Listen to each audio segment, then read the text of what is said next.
Cordial saludo, mi nombre es Marco Rodríguez, estudiante de Ingeniería de Sistemas.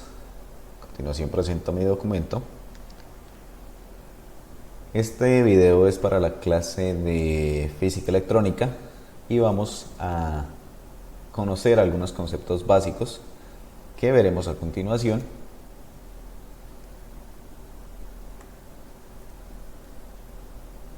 Pertenezco al grupo 307 con el docente Juan Carlos González.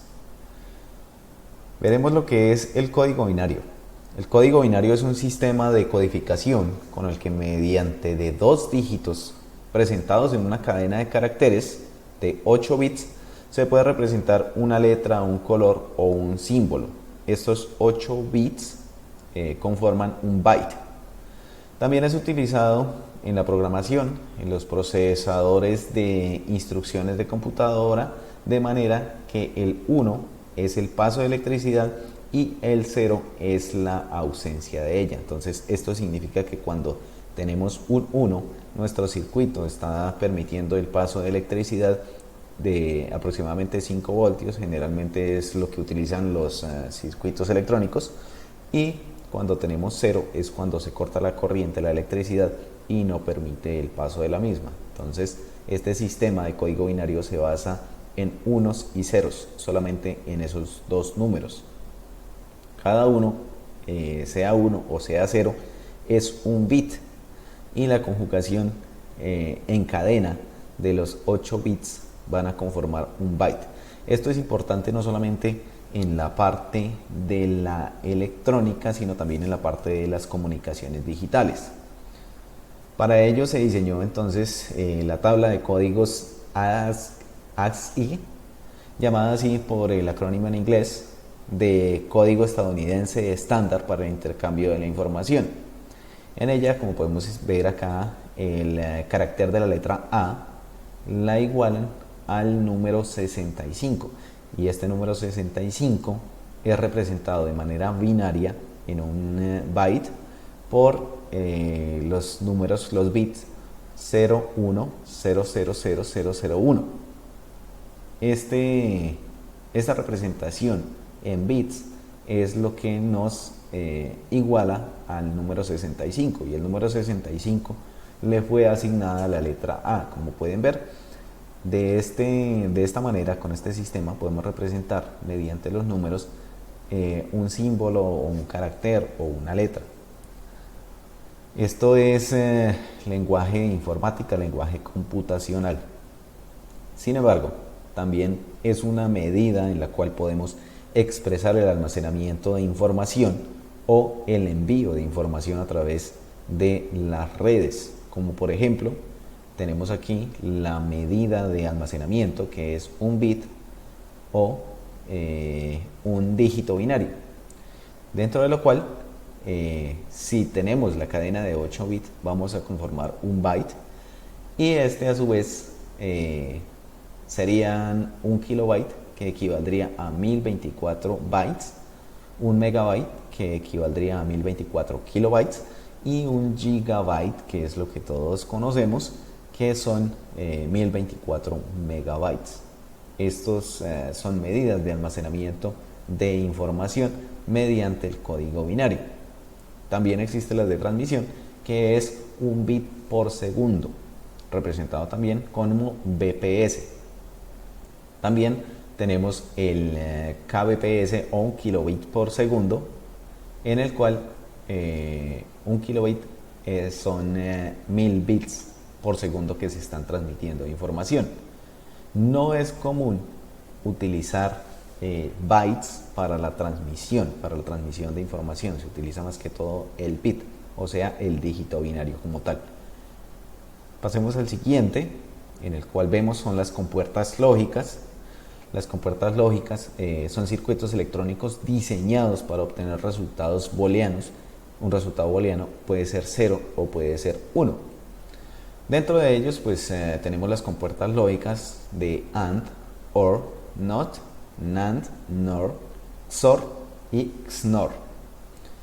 Estos circuitos lógicos están conformados por entradas, de cual la mínima cantidad deben ser 2, y la salida siempre va a ser una por lo general. El resto puede tener cualquier cantidad de entradas. Aquí tenemos un circuito electrónico de entrada AND, que es este con la parte redondeada. Aquí tenemos un circuito electrónico o una compuerta lógica OR, que es la que ustedes ven acá, y tenemos una compuerta lógica NOT. En la compuerta lógica NOT hay una condición especial, que es que la entrada es igual a la salida, pero la salida es inversa, o sea, es negada. Esto lo veremos ahora un poquito más adelante, un poco en profundidad. Veamos la siguiente parte entonces, en lo cual pues tenemos aquí lo que es una tabla lógica del AND, como pueden ver. Entonces, si tenemos de entrada en la terminal A un 0, tenemos de entrada en la terminal B un 0, la salida nos va a dar 0. Si tenemos un 0 en A y un 1 en B, la salida va a ser 0. Y de la misma manera, si tenemos un 1 y un 0, la salida va a ser 0. Pero si tenemos un 1 en la de entrada A y un 1 en la entrada B, nuestra salida va a ser 1. Tenemos el OR, en el cual cambia significativamente. Lo que nos dice es que la entrada A y B, cuando ambas son 0, vamos a tener un 0. De lo contrario, siempre vamos a tener un 1 en la salida, sea 1 el B o sea 1 el A, y si ambos son unos, pues vamos a tener un 1. De la misma manera, como pueden ver acá, entonces tenemos que si ambos símbolos son iguales, si ambas entradas son iguales, A y B, ambos son ceros o ambos son unos, vamos a tener de salida un 0, pero si son distintos, vamos a tener un 1. Y así continúan las tablas dependiendo de la compuerta lógica que se esté utilizando. Asimismo va a ser la combinación de estas variables y los resultados que nos pueden dar. Pasemos al siguiente tema, que serían los max términos y los min términos. Bueno, esto tiene que estar realmente muy vinculado con la parte que vimos anteriormente de las compuertas lógicas, donde nos dice que dónde se utiliza una compuerta lógica. Entonces, pues una compuerta lógica es esencialmente un circuito de conmutación integrados en los chips. Las compuertas son bloques de hardware que producen señales en binario, sea 0 o sea 1. Cuando se satisfacen los requisitos de la entrada lógica, pues se produce la salida, que puede ser 0 o 1. Las diversas compuertas lógicas se encuentran comúnmente en sistemas de computadoras digitales. Actualmente los encontramos en toda la parte digital de vehículos, celulares, computadoras, tablets, etc. Tenemos aquí ya la parte de un min término, que un min término es una expresión algebraica booleana de n variables booleanas que solamente se evalúan como verdadera para una única combinación de esas variables. En el max término consiste únicamente en una expresión algebraica booleana de disminución lógica de una serie de variables booleanas, cada una de las cuales puede estar negada o no. Como es una disyunción lógica, solamente se evalúa como falsas por una única combinación de esas variables. Esto ya lo veremos un poco más adelante de la siguiente manera. Aquí tenemos las variables A, B y C y tenemos los min términos. Recordemos que en los min términos el 0 es igual a la x negada, en este caso sería A negada, y el 1 es igual a la x en la misma expresión. Y en los max términos tendremos que el 0 es igual a x y el 1 es igual a la x negada. Entonces aquí tenemos que en min términos lo que hacemos es una suma de los productos. En este caso, como pueden ver acá, tenemos que A, B y C, estas variables están en ceros. Entonces, aplicando min términos, nos dice que el 0 debe ser negado, o sea, debe ser el contrario, y lo dejamos acá como la variable A negada, la variable B negada y la variable C negada. Expresamos el min término con la m minúscula y numeramos el 0, 1, 2, 3, 4, 5, 6 y 7. Como podemos ver, entonces aquí tenemos el min término 0, que es igual a esta fila de variables, el min término 1, el min término 2 y el min término 3. En el max término nos dice que es la suma de el producto de los productos de las variables. Entonces, como pueden ver, aquí tenemos el producto de la suma de a más b más c, que es igual al max término 0, sub 0. En este caso, los max términos los nombramos utilizando la letra m mayúscula, en min términos con m minúscula y en max términos con m mayúscula. Esta imagen fue tomada pues de la doctora Marisela Quintana López. La coloco acá, no es una imagen mía, que darle los créditos a ella. Pasemos aquí a la siguiente tablas de verdad en función booleana, que nos sirve para explicar lo que son los min términos y los max términos. En este caso se va a hacer algo un poco más sencillo. Damos gracias aquí a la explicación del canal de YouTube Pasos por Ingeniería, que facilitó esta imagen, esta explicación tan sencilla. Tenemos aquí entonces las variables a y b, en el cual pues la variable a la pueden ver aquí en esta columna de 0, 0, 1, 1 y la variable b en esta columna de 0, 1, 0, 1.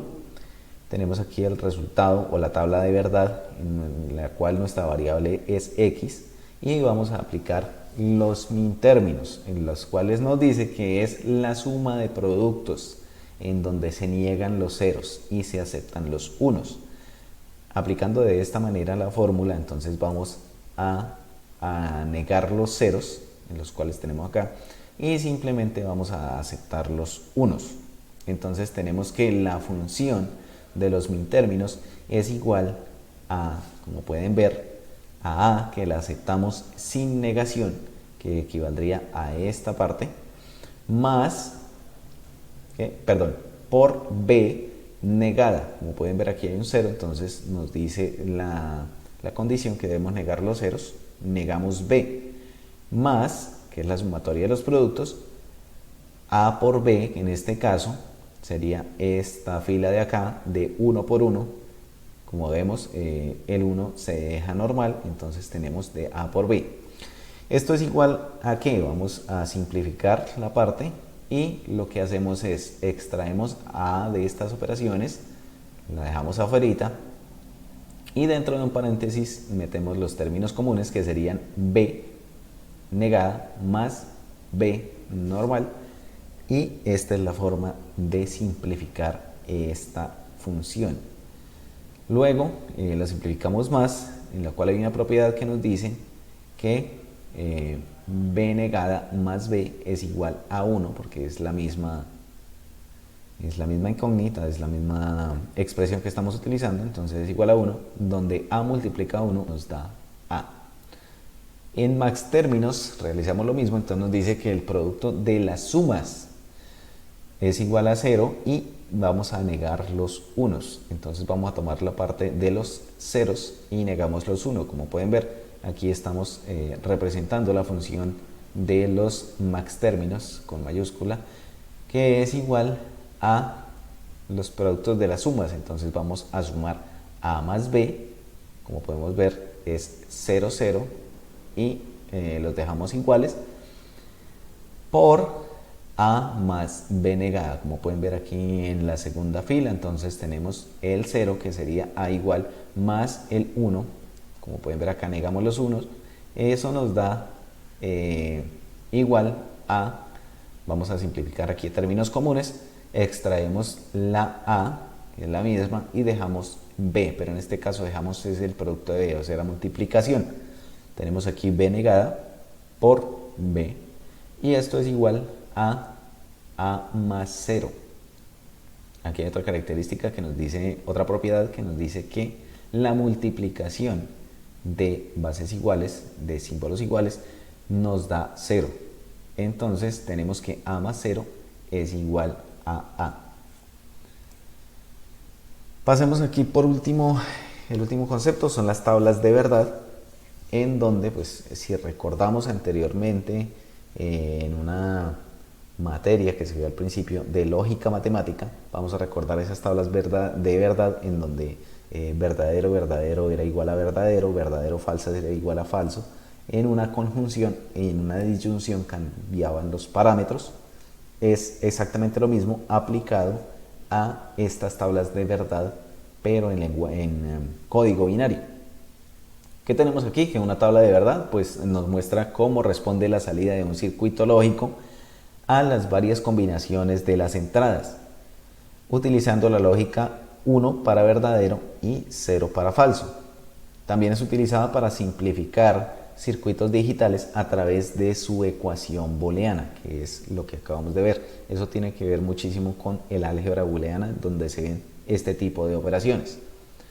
Explicamos acá lo que es la tabla de verdad. Entonces está compuesta de las variables, estas son las entradas a, b y c, y las salidas f, que sería la función, anteriormente la vimos como x.